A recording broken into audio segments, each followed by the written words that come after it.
les choses sont en train de vouloir s'améliorer. Bon, peut-être en termes d'évaluation en mi-parcours, on peut dire que bon, ça va un peu, en attendant de voir.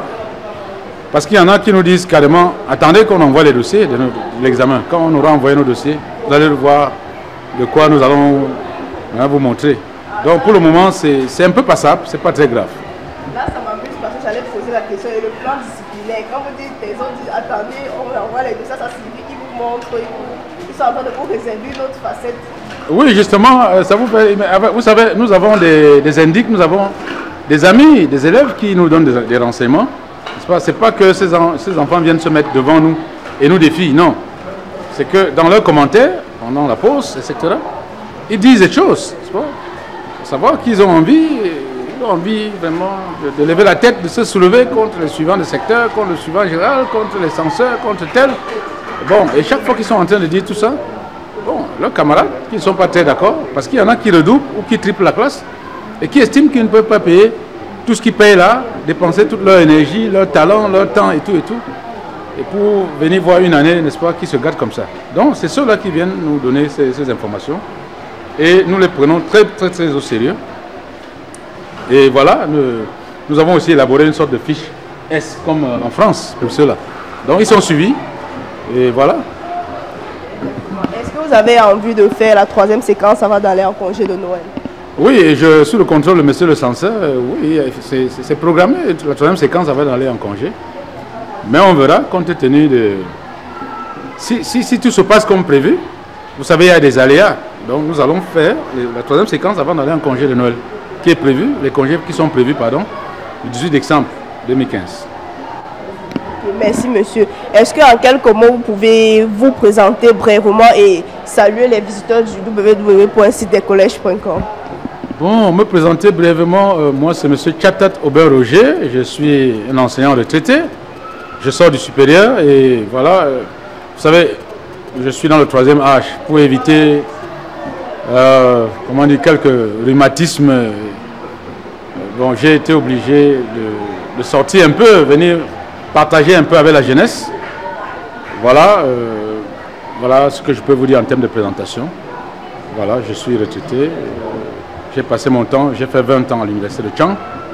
Voilà, c'est beaucoup plus là où j'ai travaillé. S'il vous plaît. Et un mot pour la jeunesse camerounaise, surtout les élèves. Un mot pour la jeunesse camerounaise. Ma chère, je crois que là, je peux prendre 3 jours à vous parler de la jeunesse camerounaise. Mais je voudrais dire, en tant que quand même professionnel de l'encadrement de la jeunesse, que les fautes sont partagées. La jeunesse a perdu des repères. La jeunesse développe des proto-valeurs, c'est-à-dire des fausses valeurs aujourd'hui. Et j'essaie également de les comprendre, parce que nous-mêmes les adultes, nous ne sommes pas des modèles pour eux. Vous voyez, si je vous prends l'exemple d'un de nos élèves à qui nous avons, comment dirais-je, arraché, nous avons pris un téléphone portable avec des images pornographiques. Le téléphone est saisi à 15 h. Et la maman se déporte ici vers 16h30. Et on lui montre les images pornographiques de son enfant, mais elle n'est pas inquiète, elle n'est pas dérangée. Ce qui l'intéresse, c'est, monsieur, vraiment, donnez-nous la puce. Vous pouvez garder le téléphone. Alors cette histoire m'a beaucoup marqué. Et donc j'ai dit un mot pour la jeunesse. Oui, toute la jeunesse n'est pas pourrie, mais même ceux qui se comportent mal, ils ont une part de responsabilité, mais il y a aussi une autre part de responsabilité qui revient à nous les adultes. Vous savez, nous sommes des repères, nous sommes des modèles pour eux. Très souvent, la jeunesse recopie, imite ce que font les adultes. Et à ce sujet, nous ne sommes pas de très bons exemples. Et particulièrement à Douala où je suis allé. Merci monsieur pour ce temps précieux que vous avez accordé. Il se présente, le nom, le poste, le nom du collège sans oublier. Ok, là nous passons à une autre personne. Lui, il va se présenter en fait. Je suis M. Nyeta Metan Félix, censeur du second cycle, collège polyvalent Les Prodiges. J'ai fait des études, si nous voulons préciser. Oui, précisément, ça dépend de ce que vous voulez, mais tout porte à croire que c'est les mêmes fonctions et le même élan dans le travail. Bon, aujourd'hui, à cet après-midi, nous allons plus porter la casquette de préfet d'études car nous voulons parler plus des études. Vous savez, les élèves ne sont pas souvent fermés, pas parce qu'ils n'apprennent pas, mais parce qu'ils ne connaissent pas comment apprendre.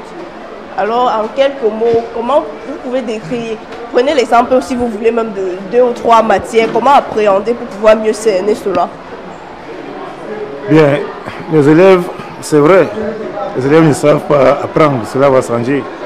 Mais je crois que sous le contrôle des titulaires, on essaie de les conduire parce que les élèves ne sont pas concentrés. Le problème, c'est la concentration. Les élèves ne sont pas concentrés.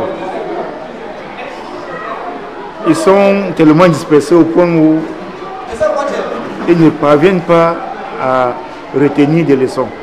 Et en plus, les élèves croient, surtout qu'il y a certaines matières qui vont leur donner l'examen. C'est le contraire. C'est-à-dire, pour celui qui fait la C, il croit que c'est les mathématiques forcément. Celui qui fait la A, il croit que c'est le français ou l'anglais. Mais il faut équilibrer ses forces. C'est vrai qu'on peut être fort dans 2 ou 3 matières et que ces matières soient acquises, mais le fait c'est d'équilibrer, n'est-ce pas, ses efforts partout. Et pour équilibrer les efforts, il faut être concentré, il faut être méthodique. Parce que pour retenir les leçons, il faut travailler.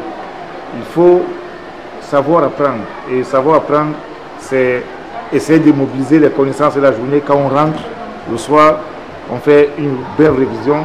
Avoir un planning tel, chaque fois que je vais me rendre à l'école, je suis prêt à affronter les disciplines de la journée parce que je les ai révisées à la veille.